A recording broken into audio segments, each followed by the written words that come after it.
Good morning. Welcome to First United Methodist Church on Sunday morning. I'm really excited that we're all together. I'm also very excited about some transitions that are happening.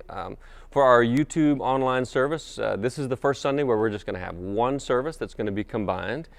So that's what you'll be experiencing today. So thanks for being here and being a part of that, especially if you're visiting and this is your first time. We really want to get to know you, so please take the opportunity to share your information, and we'll try to connect with you as quickly as possible and help you get connected. So that's the first thing. And the second is this is our first Sunday in-person worship in our Christian Growth Center in this space for our 9 o'clock in-person worship.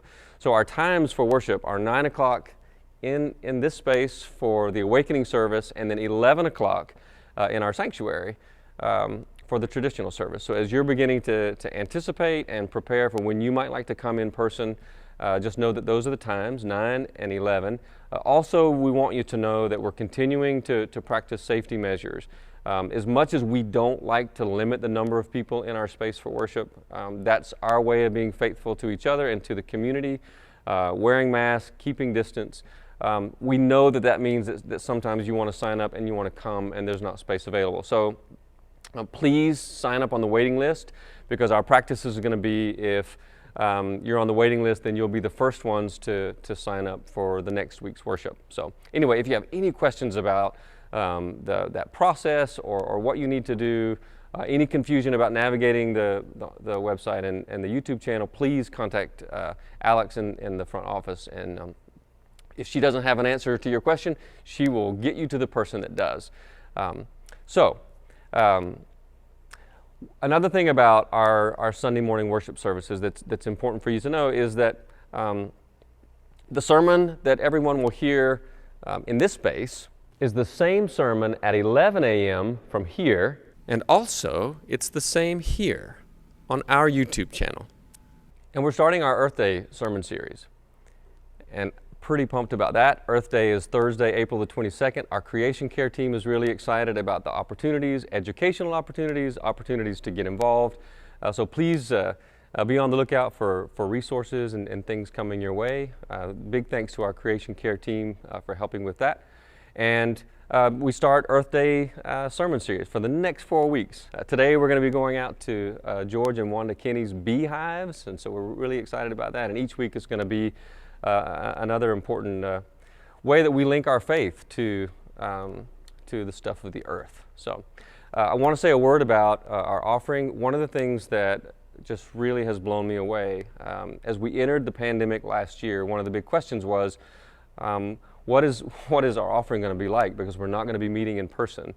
So when 600 people aren't meeting in our spaces, passing the offering plate, and so there was a lot of uncertainty there. What was life going to be like as a church? And last year was our second largest year in history in your generosity and your giving, and I just want to say thank you for that.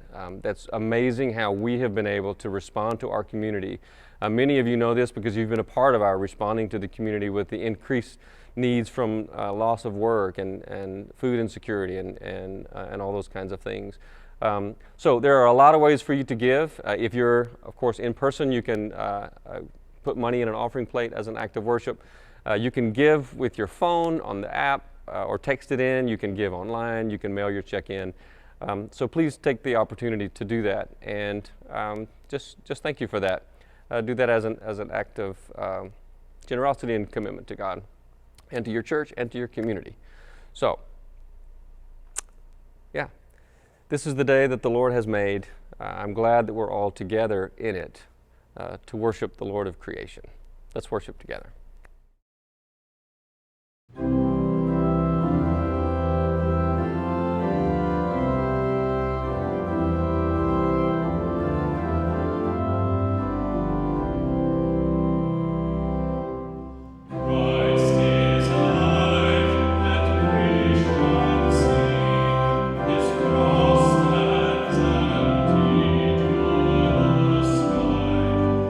Streets and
On the first day of creation care my mother gave to me a cardinal and a dogwood.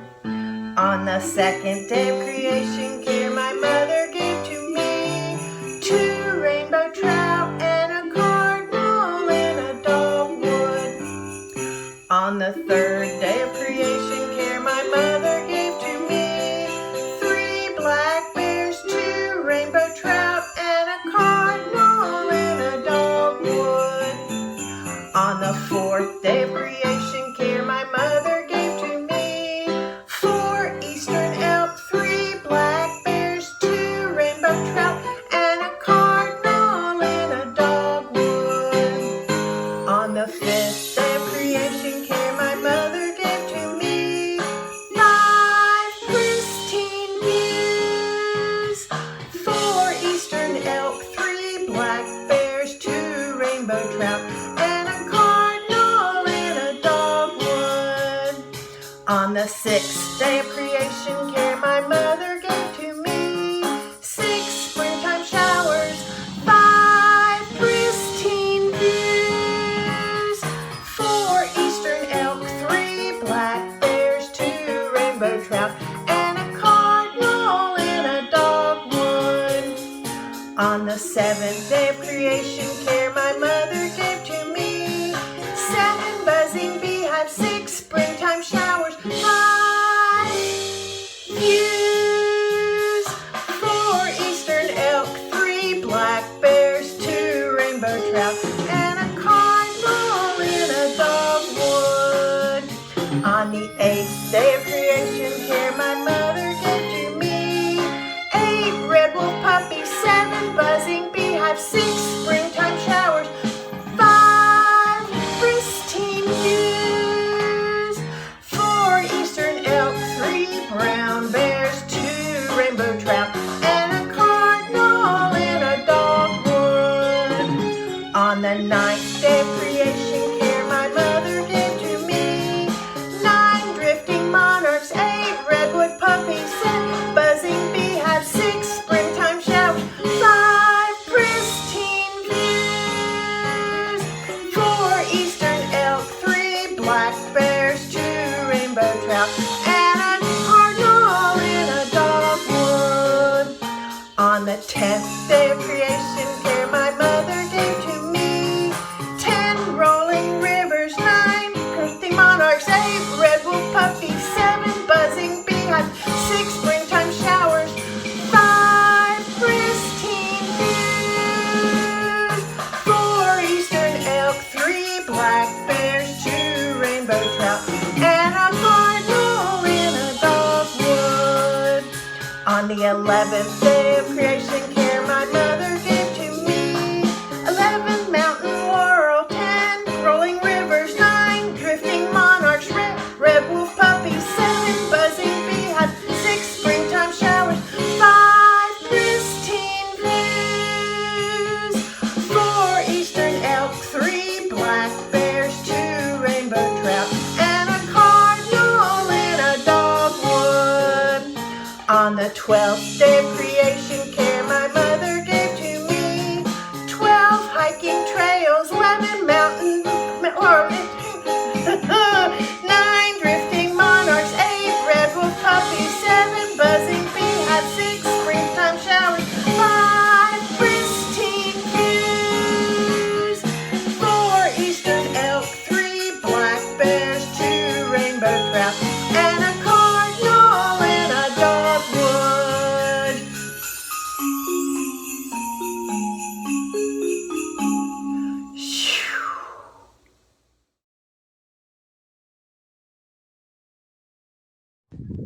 Therefore, brothers, since we have confidence to enter the most holy place by the blood of Jesus, by a new and living way opened for us through the curtain, that is, his body, and since we have a great priest over the house of God, let us draw near to God with a sincere heart, in full assurance of faith, having our hearts sprinkled to cleanse us from a guilty conscience, and having our bodies washed with pure water. Let us hold unswervingly to the hope we profess, for he who promised is faith. Let us consider how we may spur one another on toward love and good deeds.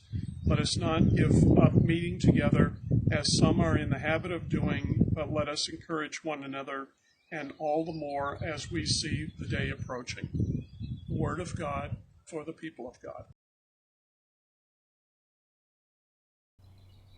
So my dad was a beekeeper, and when I was in high school, I can't remember if it was his beehive that swarmed or if it was just a swarm that appeared in our yard. It was actually in this large tree. There was a limb that was hanging over the garden, and there was this massive basketball size swarm ball of bees. And my dad got really excited because he wanted to catch these bees. Now, the swarm is a fascinating thing. George Kinney was telling me a little bit about it, and I read some things about why a beehive will swarm. It's like a hive only has one queen at a time. That's all it can. That's all it handles. And there'll be thousands and thousands of other bees, the worker bees. But when the hive gets large enough, George was telling me that these worker bees are so far away from the queen that they can't sense I forget, the pheromones or something that the queen secretes.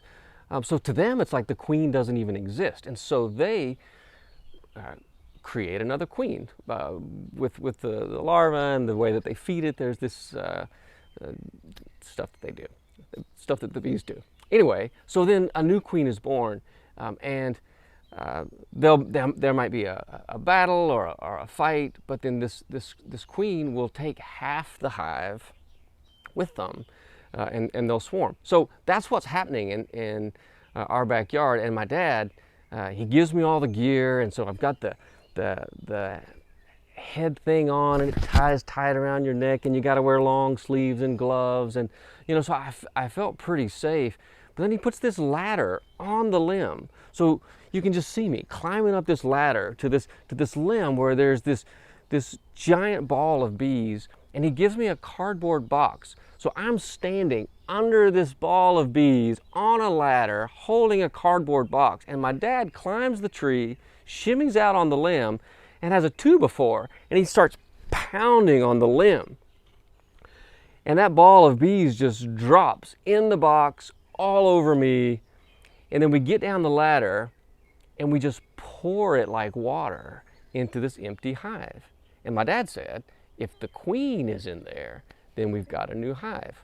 Sure enough, the queen was there, and we had a new hive, and it produced honey. It's just really fascinating to me.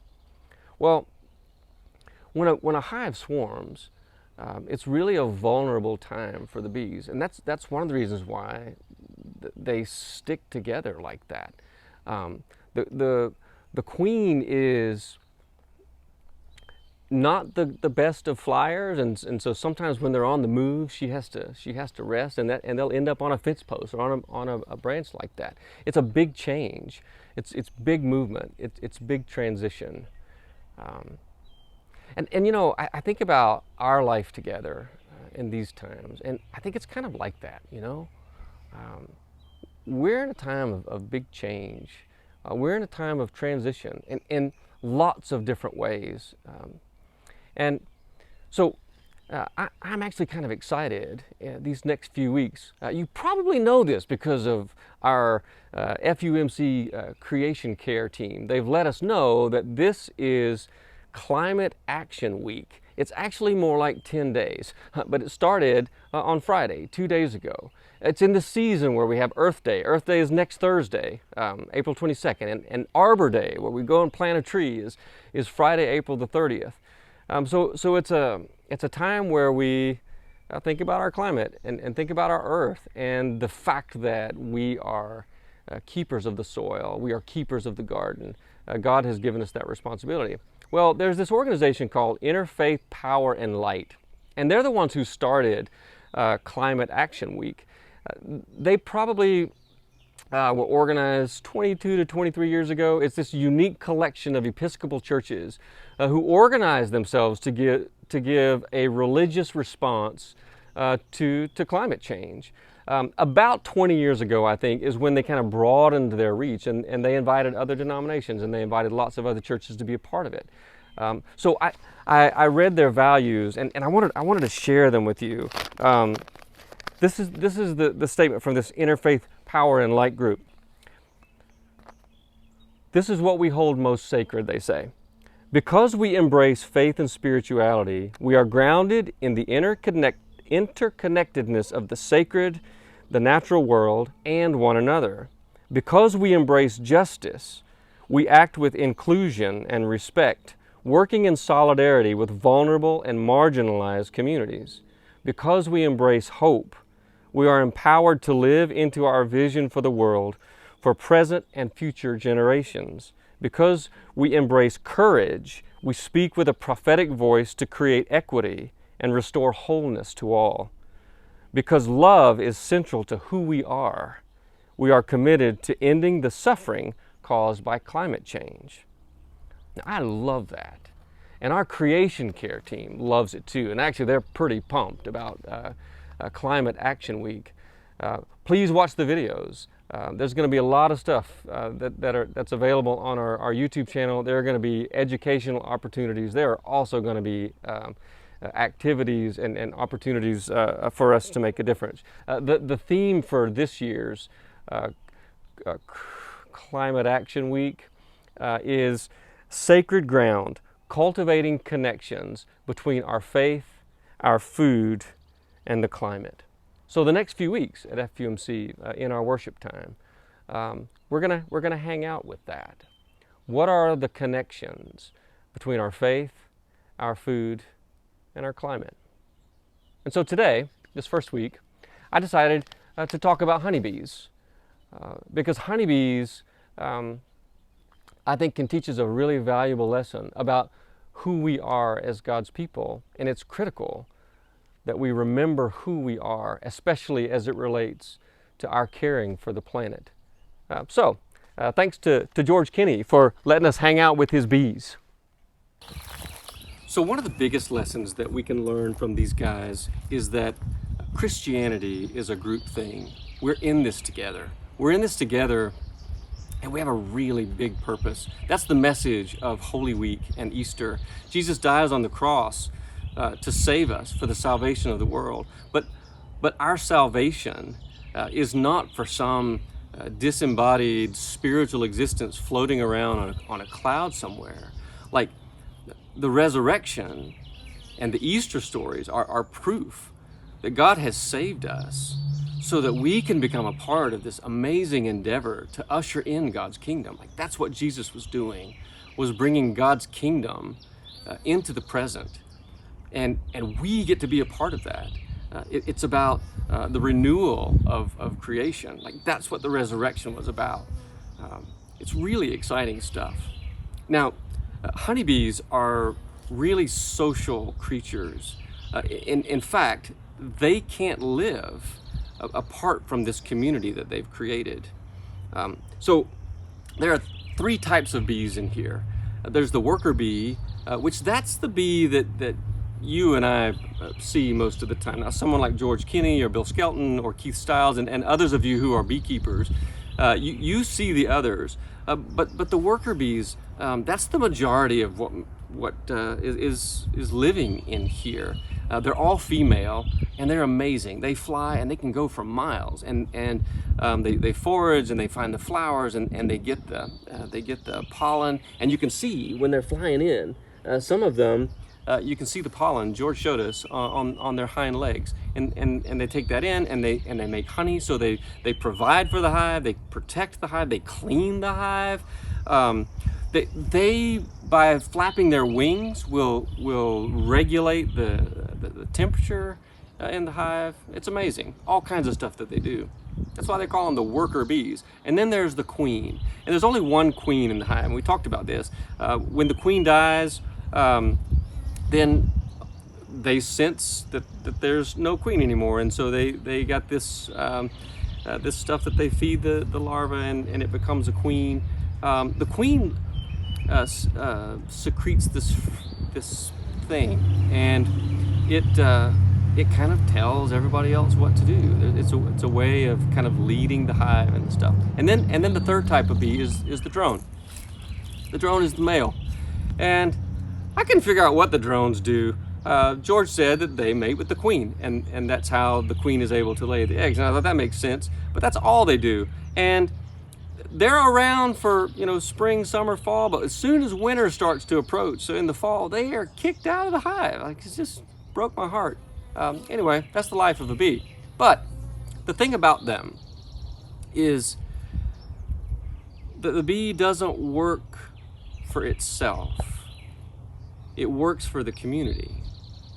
So it's not about my life. It's not about my rights. It's not about my privileges. It's about our life. It's about what's good for all of us. St. John Chrysostom said, "The bee is more honored than other animals, not because she labors, but because she labors for others." So in our text for today, from Hebrews, it's a familiar text. You've heard me talk about it before. In Hebrews chapter 10, verse 24, he says, "And let us consider how to provoke one another to love and good deeds." There's a couple things about bees that I think feed into this idea that you and I are to provoke one another to love and good deeds. The first one is this thing that's called the waggle dance. The worker bees will dance this little dance, and this dance will tell all of the other bees where they found the nectar, where they found the food. So the scientific community calls this waggle dance evangelization. So these worker bees, they evangelize each other. They share with each other the good news of where to find this sweet stuff. And I just thought that was really cool, and that we're like that too. That we are called to share good news with people, and not just good news about the life of Jesus and what we've just celebrated on Easter Sunday. But I think we're also supposed to evangelize the world by showing the world where there is shelter and where there is food. The second thing that I want to talk about is what feels like is about to happen to me, and that's the sting. These worker bees, whenever they sense danger, they'll sting. And they can also tell if I'm afraid, so I'm trying to not be afraid. But when they sting, that's the last thing that they do. Once their stinger is gone, the honeybee will die. And so they're literally giving their life for the good of the community. And another thing is that the stinger will let off this aroma, this thing that will warn the others of the danger. And that's why you'll see beekeepers will have smoke, and they'll blow the smoke, and it helps calm the bees down. And I thought, we kind of need that too. Like the accountability of, I want to share with you a little bit about my journey, and this is where I got stung, and this is a path you shouldn't take, and there is this sense of we warn each other about the dangers. I think about that when I think about Earth Day and climate, and among many other things, is that part of our responsibility as a church is to help each other to know and understand the dangers of what's happening, and the fact that climate change is affecting communities of color, or disproportionately. So there's this documentary called Kiss the Ground. It's all about the soil. I really want you to watch it. I'm sure our Creation Care team is going to make this available, or at least point you in the right direction. I watched this. It's an hour and a half long, and it has given me the most hope for our future in saving our planet. So hopefully you'll watch it as we continue on. And see, I just provoked you. I just provoked you to love and to good deeds. In Hebrews chapter 10, verse 25, it says, "Do not neglect to meet together, as is the habit of some, but encouraging one another all the more as you see the day approaching." So don't neglect to meet together. Encourage one another. That's this group thing. God calling us to be together in this way as we see the day approaching. Now, you know, we've talked about this before. What everyone believed and what we believe is that there is this day coming. We call it Judgment Day, when Jesus is going to come back and Jesus is going to set things right. Like judgment is going to happen. It's at that point, though, that the renewal of all creation happens. So you remember at the very end of our Bible, in Revelation chapter 21, John sees this vision. And it's not a vision of us floating away. It's a vision of heaven coming down. He sees in this vision a new heaven and a new earth and a new Jerusalem coming here. New creation, new earth, new soil, new bees. You know, life in the community requires sacrifice. And that's what Jesus demonstrated. That's the way we're supposed to follow. Hebrews says he had a once-for-all sacrifice for all of us. And our community depends on that from us. So our very lives have been saved for this kingdom thing. And it's to this group thing that we give our lives to. Amen.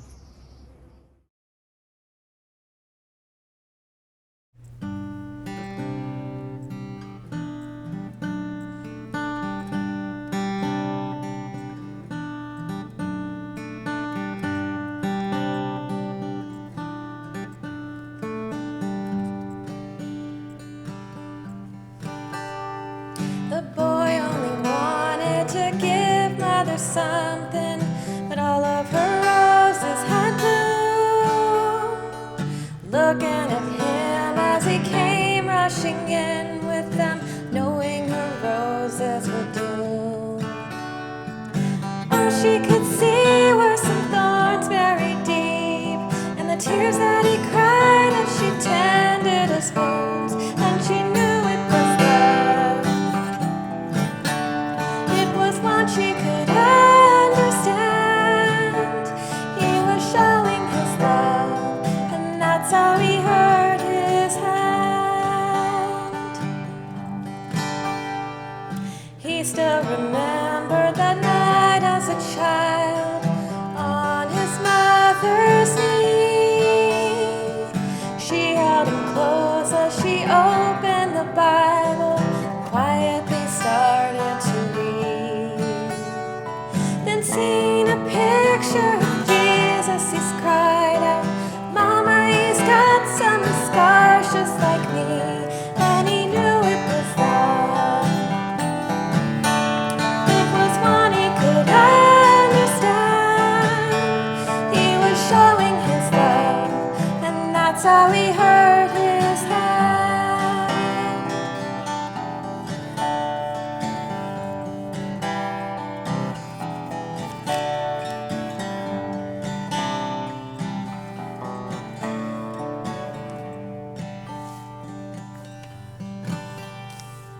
Now the boy's grown and moved out on his own. When Uncle Sam comes along, a foreign affair, but our young men were there, and luck had his number drawn. It wasn't too long till our hero was gone. He gave to his friends what he learned on the cross, and they knew it was love. It was one they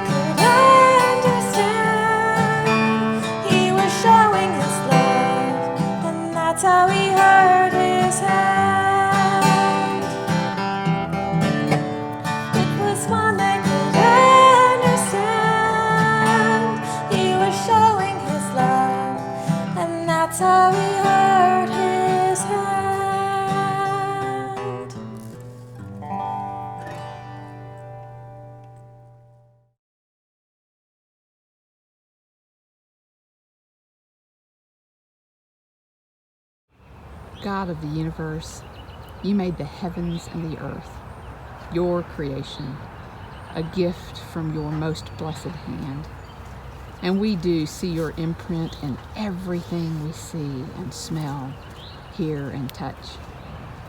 And today we want to celebrate Mother Earth and the boundless gifts that come from simply being alive in this garden of yours. We ask you, Creator God, to bless this earth which sustains us, the rivers and the streams, the cleansing rain, the abundant sunshine, the wind and the clean air it brings, the moon and stars that give light when the sun is gone. May Mother Earth be blessed. Bless our gardens that nourish us, those seeds of life so small and yet capable of producing tenfold and more. May those seeds in our gardens be fed by the rain and kissed gently by the sun. Bless our fields and the crops we plant. Let them yield a rich harvest. May Mother Earth be blessed. Bless the land that is teeming with life, with variety, much of which goes unseen in our daily life. The centipedes and the worms, the ants and the lizards, and all manner of insects.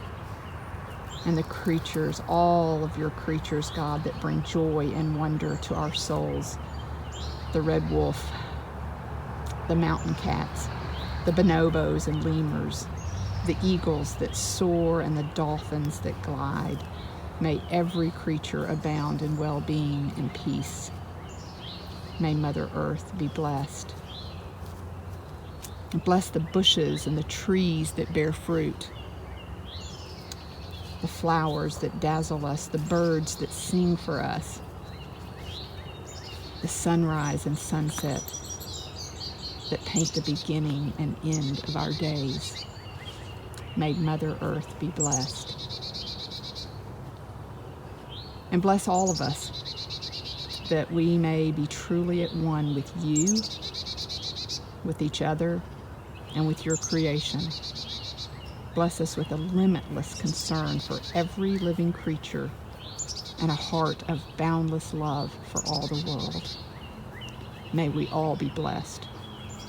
In Jesus Christ. Amen.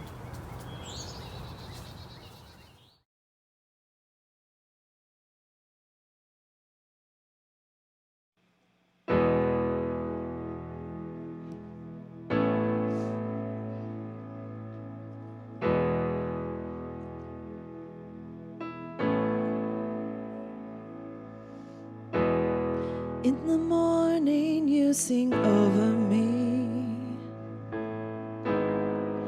and I receive your mercy.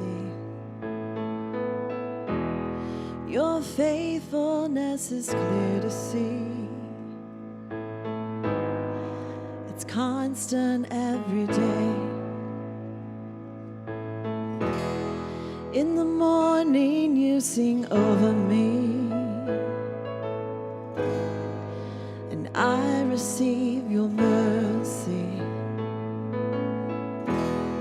Your faithfulness is clear to see, like the sunrise. It's constant every day. Every breath I breathe, an invitation to believe you are creating something good.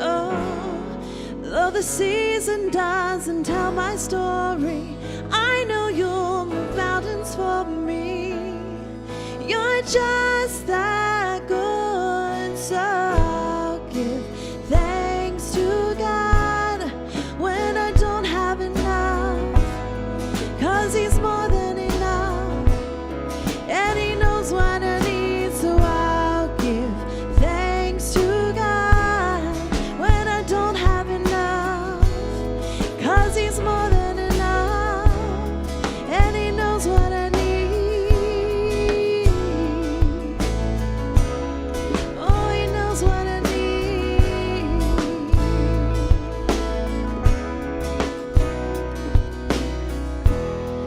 In the silence I choose to believe you're working in the waiting. Though the future isn't clear to me, no, I trust you anyway. Every breath I breathe an invitation to believe you are creating something good. Oh, though the season doesn't tell my story, I know you'll move mountains for me. You're just that good. So I'll give thanks to God when I don't have enough, 'cause you're more than enough, and He knows what I need. So I'll give thanks to God when I don't have enough, 'cause He's more than enough, and He knows what I need. Oh, He knows just what I need.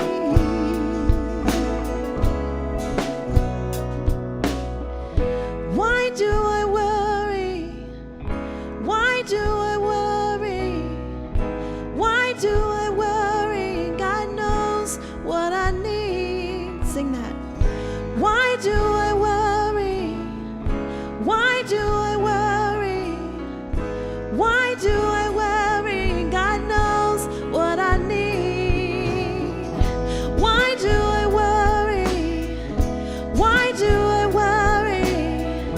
Why do I worry? God knows what I need. So I'll give thanks to God when I don't have enough, 'cause He's more than enough, and He knows what I need. So I'll give thanks to God when I don't have enough, 'cause He's more than enough, and He knows what I need.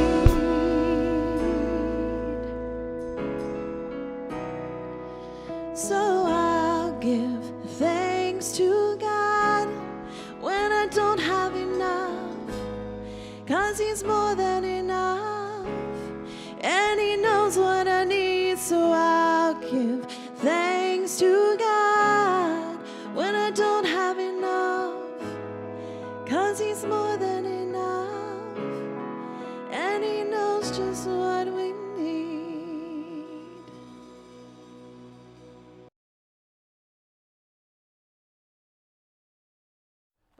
Liturgical candle maker Martin Marklin says that he makes about 1,000 or not 8,000, thousands of candles in a year, and that he needs about 30,000 pounds of beeswax every year, because his candles are 51% beeswax. Well, he realized he was in this business and that he had billions of bees working for him, and he didn't know anything about them. And so he began to study bees, and he ended up having 150 beehives. And he makes these connections with our life of faith. And so one of the things that he says is that he encourages us to be the bee, to go out into the world and to find and to gather beautiful things, to transform it within ourselves, and then to give it back to the world, something even more beautiful. And so, as we go today, what are the ways that our life can be like that? How can we be the bee? God bless you, and go in the peace of Christ. Amen.